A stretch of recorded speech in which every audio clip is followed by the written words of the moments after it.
আওয়ামী লীগের রাজনীতির ভবিষ্যৎ কি?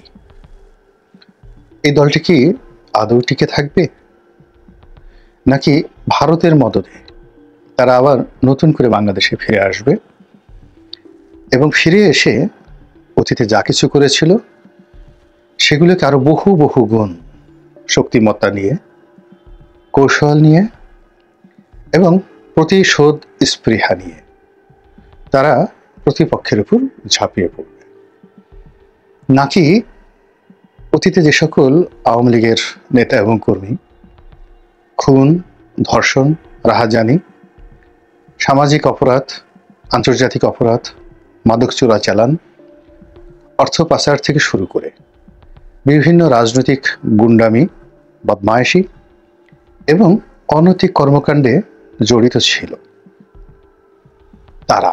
তাদের যে অংশটি পালিয়ে গিয়েছেন, যে অংশটি দেশের মধ্যে পালিয়ে রয়েছেন অথবা দেশের বাইরে রয়েছেন, আর যারা ইতিমধ্যেই ধরা পড়েছেন, তাদেরকে কি খুব দ্রুত বিচারের আওতায় এনে সবাইকে সাজা দেওয়া হবে এবং সেটা 6 মাস থেকে 1 বছরের মধ্যে যে দ্রুত বিচার ট্রাইব্যুনাল রয়েছে সেটি, অথবা আইসিটি যেটা ইন্টারন্যাশনাল ক্রাইম ট্রাইব্যুনাল রয়েছে সেটি, অথবা একেবারে আলাদা একটা অর্ডিন্যান্স করে খুব তড়িঘড়ি করে সামরিক আদালতের মতো করে জাস্ট 90 ডেজ বা 45 ডেজ এর মধ্যে বিচার কার্য তড়িঘড়ি করে সমাধান করে আওয়ামী লীগের একেবারে প্রথম সারির এরকম কয়েক হাজার নেতাকর্মীকে ফাঁসিতে ঝোলানোর ব্যবস্থা করা হবে কিনা এগুলো নিয়ে কিন্তু আলোচনা হচ্ছে। তার সঙ্গে সঙ্গে যে আলোচনাটা হচ্ছে সেটি হলো আওয়ামী লীগ যে কোনো ফর্মে রিভাইভ করবে কিনা। অর্থাৎ এখানে একটা বিষয় কিন্তু প্রকৃতি খেলে বারবার, অর্থাৎ আপনি আপনার প্রতিপক্ষের সঙ্গে যে আচরণ করেন এবং আপনার সর্বোত্তম সময় যেটি যায়, অর্থাৎ আপনি ক্ষমতা, অর্থ, বিত্ত, প্রভাব, প্রতিপত্তি, রূপ, যৌবন, অর্থাৎ জীবনের সব ক্ষেত্রে যখন সফলতার স্বর্ণ শিখর আপনার করায়ত্তে থাকে, তখন আপনার ব্যবহারগুলো প্রকৃতি লিখে রাখে। ইফ ইউ আর গুড, তখন আপনার জন্য একটা নিদারুণ ভালো পরিণতি অপেক্ষা করে দুনিয়া এবং আখিরাতে। এবং if you are bad worst, অর্থাৎ আপনি ক্ষমতা পাওয়ার সঙ্গে সঙ্গে পিতামাতাকে ভুলে গেলেন, প্রিয়জনকে ভুলে গেলেন, আপনজনকে ভুলে গেলেন, এমন একটা অকৃতজ্ঞর যে ভাবভঙ্গি নিজের ব্যক্তিত্বে ফুটিয়ে তুললেন, যেটি আল্লাহ রাব্বুল আলামিন কোরআনে খুব চমৎকারভাবে বলেছেন যে তার বান্দারা মানে আমরা যখন বিপদে পড়ি তখন আমরা খুব কান্নাকাটি করি, এত বেশি কান্নাকাটি করি যেটা ভাষায় প্রকাশ করা যায় না। এবং আমাদের কান্নাকাটির কারণে মহান আল্লাহ রাব্বুল আলামিনের যে দয়া এবং তার করুণার যে সাগর সেখানে জোশ এসে যায়। তিনি জানেন আমরা কি করব, তারপরও তিনি আমাদেরকে ক্ষমা করে দেন, শুধুমাত্র এই পৃথিবীতে দৃষ্টান্ত স্থাপন করার জন্য। তো সেই ক্ষেত্রে যখন মানুষ বিপদ মুক্ত হয়ে পড়ে, সে গা ঝাড়া দিয়ে উঠে এমন তাণ্ডব শুরু করে, এমন একটা ভাব ভঙ্গি দেখায়, অবস্থা দৃষ্টি মনে হয় কোনো কালে তাদের যে বিপদ ছিল, বিপত্তি ছিল এবং তারা যে অঝরে চোখের পানি ফেলেছে, এইরকম কথা তারা স্মরণই করতে চায় না, তারা ভাবভঙ্গি প্রকাশ করতে চায় না, মনে হয় যেন আজীবন তারা এমন ছিল। এ কথা স্বয়ং আল্লাহ রাব্বুল আলামিনের আমাদের সম্পর্কে দুর্ভাগ্য। যা বলছিলাম, তো আমাদের এই বাংলাদেশের রাজনীতিতে এখন আওয়ামী লীগ খুবই দুর্ভাগ্য অবস্থায় আছে এবং তারা হয়তো যার যার অবস্থানে থেকে চিন্তা করছেন আবার সুযোগ পেলে ভালো কিছু করবেন, কেউ চিন্তা করছেন আবার সুযোগ পেলে দেখিয়ে দেবেন এটা করবেন ওটা করবেন, যার যার মতো করে আল্লাহ রাব্বুল আলামিনের সঙ্গে তাদের একটা যোগাযোগ হয়ে যাবে, এটা প্রকৃতির একটা বিধান।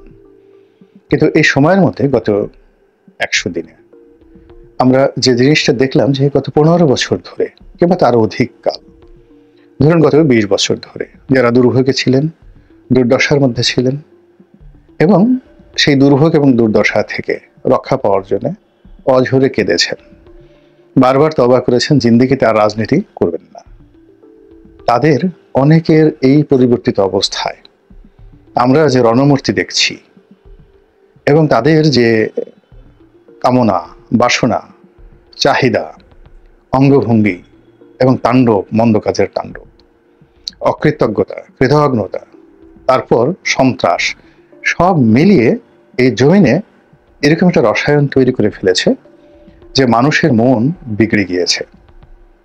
আমজনতা আবার আল্লাহ রাব্বুল আলামিনের কাছে নতুন করে প্রার্থনা করা শুরু করে দিয়েছে এবং আগামী দিনগুলো কেমন যাবে এটা নিয়ে অনেকেই আতঙ্কিত হয়ে পড়েছে এবং তারই প্রেক্ষিতে প্রকৃতিতে যা হয়, নতুন করে আবার একটা শূন্যতা তৈরি হয়েছে, রাজনীতির শূন্যতা। এবং সেই শূন্যতা পূর্ণ করার জন্য বিভিন্ন অ্যাঙ্গেল থেকে বিভিন্ন রাজনৈতিক, বিভিন্ন অরাজনৈতিক প্রতিষ্ঠান, সংঘ, সংগঠন, দেশি এবং বিদেশি শক্তি এবং একই সঙ্গে চক্র, তারা চেষ্টা করছেন। ভারত চেষ্টা করছেন নানাভাবে। আমাদের সীমান্তগুলোতে যা হচ্ছে, এরকম বিশ্রী ঘটনা স্বাধীনতার পরে কখনো ঘটেনি, 47-এর পরে কখনো ঘটেনি। আবার পাকিস্তান এই মুহূর্তে যা করছে, আমেরিকা এই মুহূর্তে যা করছে, এবং অলানে ছাড়েন যখন ইংল্যান্ড, তারাও যা কিছু করছেন এবং বলছেন তা আমাদের অতীতের সকল হিসাবকে এলোমেলো করে দিচ্ছে। এই যে এত লম্বা ভূমিকা টানলাম, এর কারণ হলো এখনো যে বিষয়গুলো আমাদের কাছে মনে হচ্ছে যেগুলো অসম্ভব, আওয়ামী লীগের ফিরে আসা সম্ভব নয়। কিন্তু প্রকৃতিতে এমন অবস্থা তৈরি হয় যে গতকাল যাকে হত্যা করার জন্য আপনি ঘুষছেন বা মেরে ফেলার জন্য আপনি দৃঢ় প্রতিজ্ঞ ছিলেন, আজকে তার জীবন রক্ষা করার জন্য আপনি আপনার নিজের জীবনটি দিয়ে দিলেন। এরকম পরিস্থিতির ঘটনা হয়ে যায়। তো সেক্ষেত্রে আওয়ামী লীগের একটি পরিশুদ্ধ রূপ, অর্থাৎ আওয়ামী লীগ পরিশুদ্ধ হয়ে আসবে, নিজেরা সংগঠিত হবে এবং এদেশের রাজনৈতিক অঙ্গনে দীর্ঘমেয়াদে তারা অতীতের ভুল ভ্রান্তি থেকে বের হয়ে এসে একটা নতুন পরিশুদ্ধ আওয়ামী লীগ গঠন করবে। এরকম স্বপ্ন অনেকে দেখেন, যেটা বাংলাদেশে একেবারেই অসম্ভব। আমাদের এই দেশে রাজনীতিতে কেউ সরি বলে না, জামাত বলে না, বিএনপি বলে না, জাতীয় পার্টি বলে না, কেউ বলে না। কাজে আওয়ামী লীগ অতীতে বলেনি, এখনো বলছে না এবং আগামী দিনেও বলবে না। ফলে কি হবে, আওয়ামী লীগ যদি ফিরে আসে তাহলে আওয়ামী লীগের শ্রেণী চরিত্র নিয়েই ফিরে আসবে এবং এটাই আমাদের দেশের ইতিহাস, এটাই আমাদের দেশের সংস্কৃতি। তো সেই ক্ষেত্রে আওয়ামী লীগের প্রস্তুতি চলছে। কি প্রস্তুতি চলছে? আপনি আওয়ামী লীগের যে নেতা, তাদের অনেকের দেশে এবং দেশের বাইরের মুভমেন্ট দেখলে কিন্তু আপনি বুঝতে পারবেন। তারা এই মুহূর্তে ভারতকে দিয়ে এমন কিছু ঘটাচ্ছে, এই মুহূর্তে বাংলাদেশের মধ্যে এমন কিছু ঘটছে এবং এর সঙ্গে যে আওয়ামী লীগের যোগ সাজস নেই তা কিন্তু বলা যাচ্ছে না। তার সঙ্গে সঙ্গে বর্তমান সরকারের যে ভুল এবং ভ্রান্তি এবং তাদের নানা কর্মকাণ্ডে ব্যবসায়ী সমাজের মধ্যে যে বিরূপ প্রতিক্রিয়া তৈরি হয়েছে, বড় বড় কর্পোরেট হাউসগুলো দরকার হলে তারা তাদের সর্বস্ব বিক্রি করে অতীতের সেই যে স্বর্ণালী দিন যখন তারা গণভবনে যেতেন, প্রধানমন্ত্রীকে তোষণ করতেন, সেই সুদিন ফিরিয়ে আনার জন্য এখন তারা যে অবস্থার মধ্যে পড়েছে, তারা দরকার হলে আত্মাহুতি দিতেও প্রস্তুত।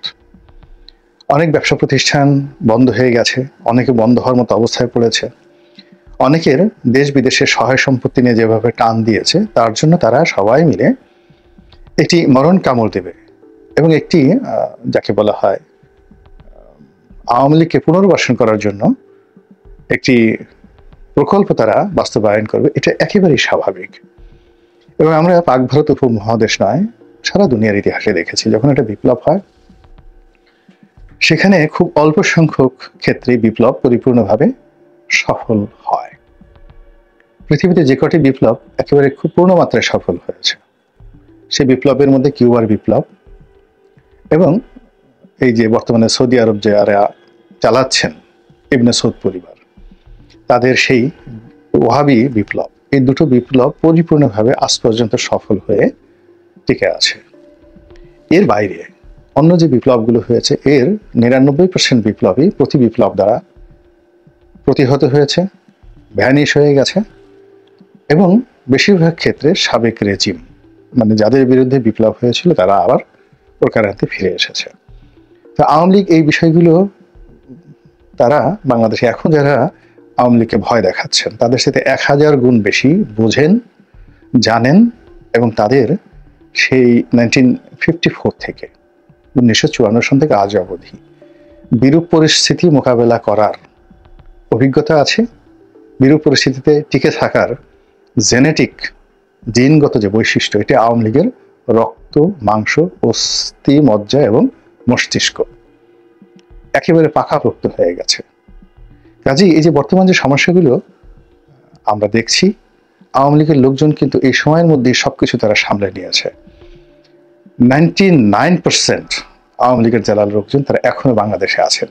বোঝার চেষ্টা করুন, 99% বেশি আওয়ামী লীগের যারা লোকজন এখন বাংলাদেশে আছেন। শুধু আছেন না, যার যার অবস্থানে গ্রামে গঞ্জে ব্যবসা বাণিজ্যে সব জায়গাতে একেবারে বহাল তবিয়তে আছেন। তাহলে যদি 35% লোক আওয়ামী লীগ করে, তার 1% আওয়ামী লীগকে আমরা যদি ধরি, 99% আওয়ামী লীগ যার যার অবস্থানে আছে, আর 1% আওয়ামী লীগ বাস্তুচ্যুত হয়েছে। এক গ্রাম থেকে অন্য গ্রামে, এক শহর থেকে অন্য শহরে, এক জেলা থেকে অন্য জেলায়, অথবা বাংলাদেশ থেকে অনেকে পালিয়ে গেছেন। অনলি 1%। আবার এই 1%-এর মধ্যে যদি আপনি এটাকে 100 করেন, তাহলে দেখবেন যে 99 জন লোক বাংলাদেশের মধ্যেই আছেন, আর একজন মাত্র লোক সীমান্ত পাড়ি দিয়ে ভারতে, লন্ডনে, আমেরিকাতে গিয়েছেন, খুব অল্প। তাহলে এই যে একটা শক্তি, এটি একটা জীবন্ত আগ্নেয়গিরি কিন্তু ঘুমন্ত। আবার বলছি, জীবন্ত আগ্নেয়গিরি কিন্তু ঘুমন্ত। সেটাকে মোকাবেলা করার জন্য যে পরিকল্পনা দরকার, যে জনপ্রিয়তা দরকার, যে সাংগঠনিক শক্তি দরকার, যে শুভ কর্ম দরকার, এটি ডক্টর মোহাম্মদ ইউনূসের সরকার একেবারেই করতে পারছে না, বরং উল্টো করেছে। এর ফলে কি হলো, প্রশাসনের মধ্যেই আওয়ামী লীগের ভূত চেপে বসেছে এবং আওয়ামী লীগ সেই জিনিসগুলোকে তারা বিভিন্নভাবে বাজানোর চেষ্টা করেছে। কখনো সজীব ওয়াজদের জয়ের মুখ দিয়ে এক ধরনের কথা আসছে, কখনো শেখ হাসিনার একটা কল রেকর্ড ফাঁস হচ্ছে, কখনো বঙ্গবীর কাদের সিদ্দিকী একটা কথা বলছেন, কখনো সেই জনাব সোহেল তাজ শেখ হাসিনাকে গালাগাল দিচ্ছেন। এবং আপনারা জানেন অনেক কিছুই রাজনীতিতে হয়। এই রাজনীতিতে যারা ক্ষমতায় থাকেন তারা টাকা দিয়ে প্রেস ক্লাবের সামনে অনেক লোককে দাঁড়িয়ে দেন যে আমাকে গালাগাল করো, অকথ্য ভাষায়, অশ্লীল ভাষায় গালাগাল করো, এবং এটাই রাজনীতি।